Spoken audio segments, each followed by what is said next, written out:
ask the first question today? Wasn't prepared for this. Graham sneaking in. Right on time. All right, I guess I'll start. Through 2 games, Notre Dame's defense looks pretty strong, but you have a good base. You've seen 2 games. How much evidence is there now to say, like, hey, we've got some areas we can attack that, that secondary, that front line? Yeah, you're always going to try to attack your opponents. They've been good on defense for a long time, and seem to continue that, and so it'll be a challenge for us. But the key is going to be just keep doing what we've been preaching all year, since January. We got to go play really, really hard. If we know what to do and go do it really, really hard, we're going to give ourselves a chance to score points, and that's the goal. Like you said, they've been a good unit on defense for a long time, and this year will be no different, I'm sure. And so like I said, we'll have a work cut out for us, but I'm sure it'll be a great atmosphere, and we're excited about the opportunity to go play. How much does Cam Brown's addition help, a group that obviously they showed a lot of weapons against Indiana State, but now you've got another one in the mix? For sure, Cam's been great since he's been here.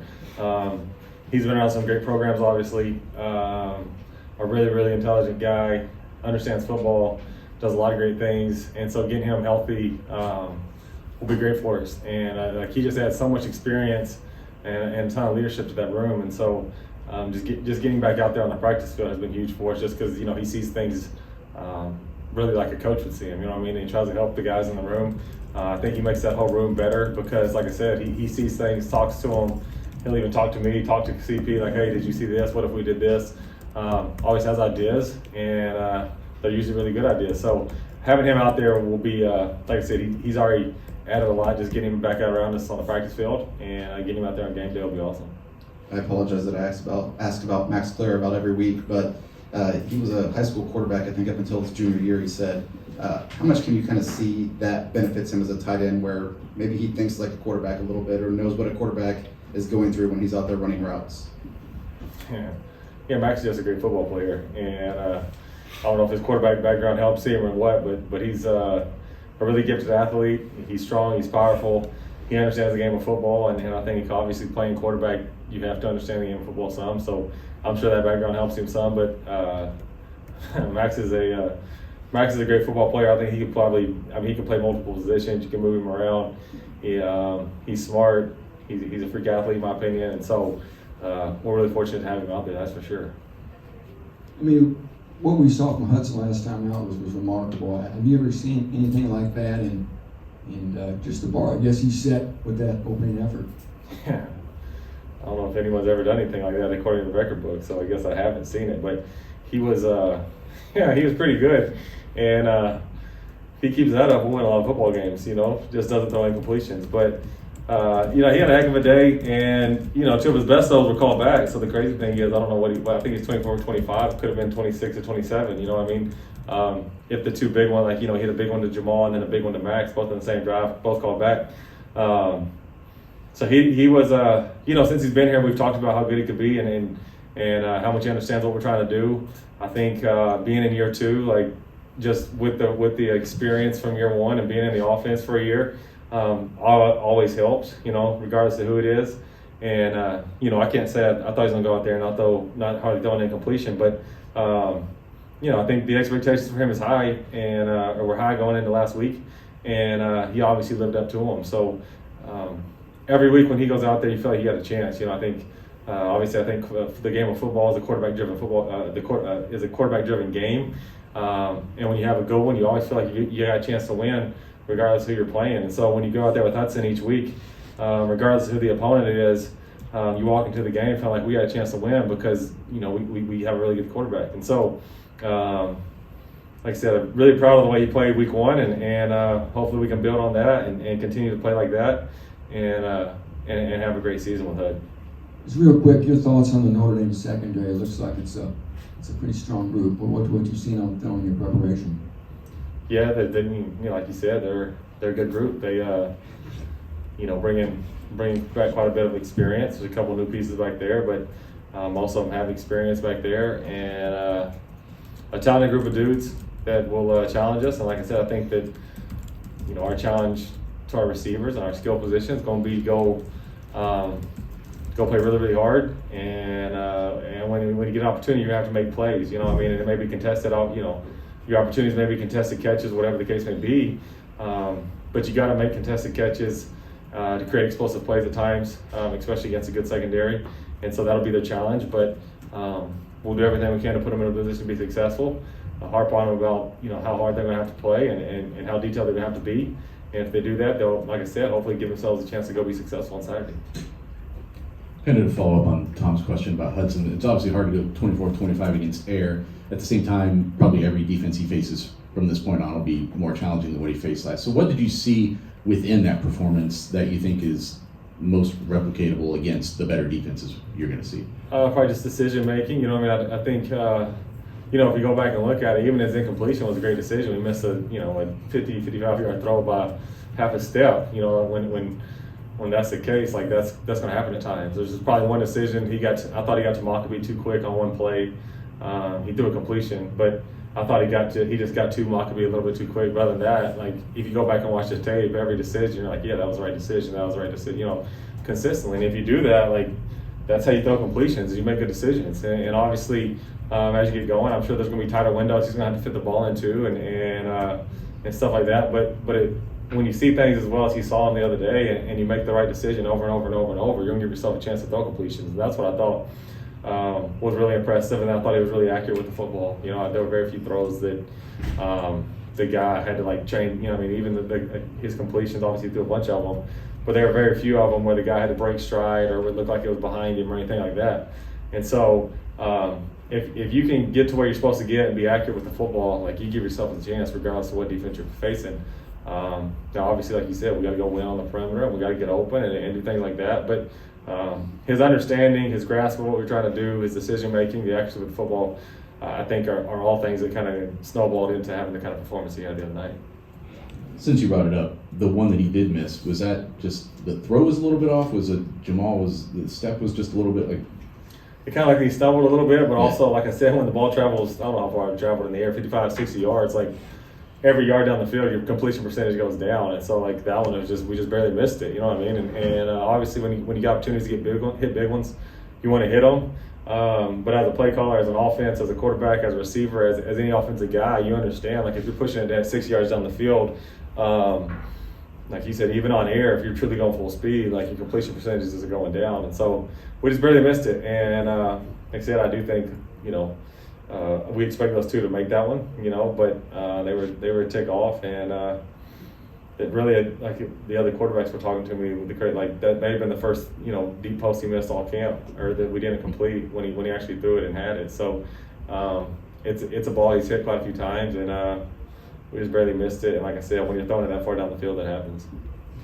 You guys came out, I think, double tight to start that game. Some of that, I guess, might have been matchup dependent on what Indiana State was doing, but I guess just how do you see the tight end depth that you guys have and the tight end production being able to potentially force some opponents into matchups you want? Yeah, since we've been here, we've talked about how strong that tight end room can be, and so, like I said, those guys just they're good football players, and they obviously help you in the run game, but they also can create matchup issues in the pass game.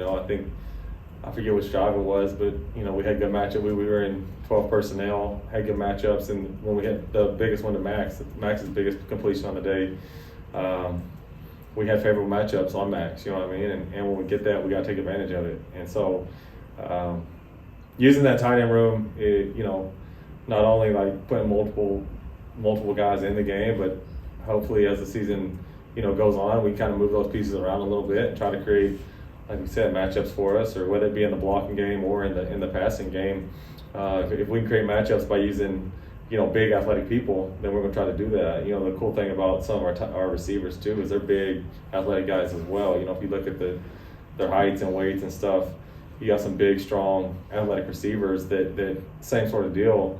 If we can move those pieces around to create matchup issues, whether it be, like I said, in blocking or creating mismatches in the pass game, we can do that. And so we have a fun group. Obviously when adversity hits, like, things change, but they're completely bought in. They they do whatever they're asked to do. I think the tight end room is that way, but across the board, as an offensive unit and really as a football team, I think that's kind of what's been fun about this group so far is no matter what you ask them to do, they're all in on doing it, and they try their best to do it. And if guys do that, then obviously you got a better chance to win games because, like I said, they're buying into what we're asking them to do, and they're doing what we're asking them to do full speed. And so, like I said, that tight end room is awesome. The receiver room's been fun to work with. Really, the whole unit's been a blast. As a play caller, how much are those first couple possessions about establishing what you want to do later in the game, opening things up? It seemed like against Indiana State, throwing the ball to the sidelines, the swing passes, the bubble screens, whatever they were, opened up some things down the field, but also stretched them out a little bit east and west for the running game. For sure. I think that, most importantly with those first few drives, you just want to move the football and create some rhythm as an offense, you know what I mean?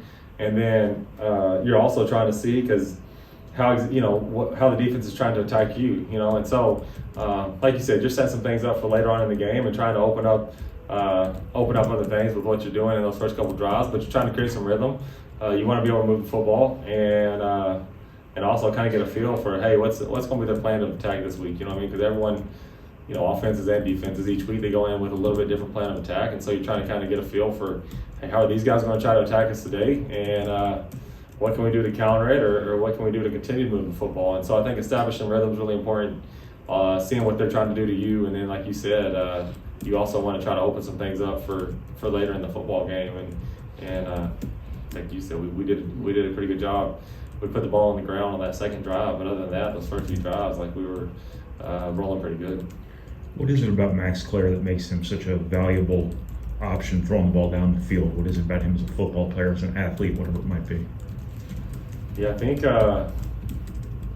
he's just, he has good ball skills, but I think it's just, we talked about it a minute ago, I think his understanding of the game of football helps, obviously, you know what I mean, like how much, I think he has a really high football IQ, but to be his size, he's just really, really athletic, you know what I mean, I think that's the difference between him and most people, is most people that are 6'4", 240 or whatever he is, like, can't twitch and move and aren't as explosive of a human being as he is, and so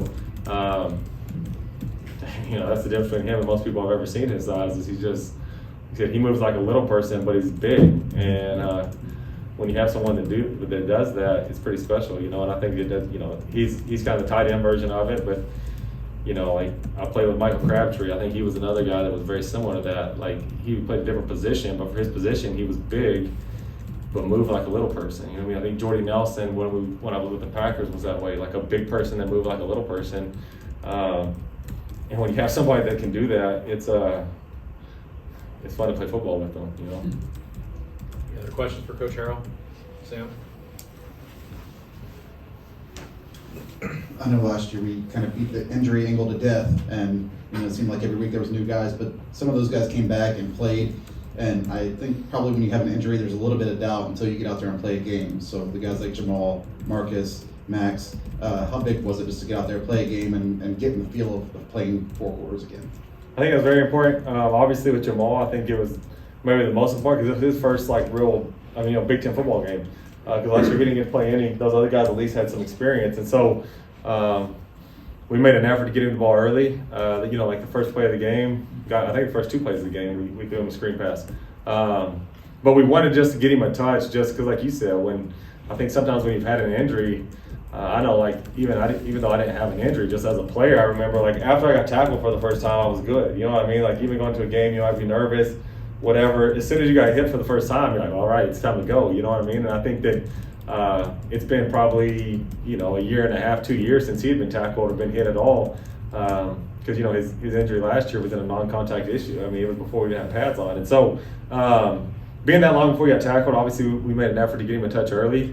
He got a touch the first 2 plays, and after that, I think he's able to relax and play football, and so that was big for him. Obviously with Bo, with Max, those guys had played on that stage before, but still getting back out there after an injury, and they both looked really, really great. They looked really, really good just moving. Like Max looked explosive, he looked fast, he looked twitchy. I thought the same thing with Bo. We ran a draw. One of the big run that Maccabee had on the draw. Bo was running almost stride for stride with him. He looked fast, he looked twitchy, he looked really comfortable. they both looked really healthy, or all three of them looked really healthy. So I thought that was just getting back out there and being able to play, I think does a lot for your psyche. And like I said, getting him touches early or getting Bo, like, you know, he's gonna get hit every play because he's a lineman. That's what they do. But just getting some contact early was big for all those guys. They really settled in, and they all three played really well. All right, thanks, Coach. Well, Yep. Coach came up next.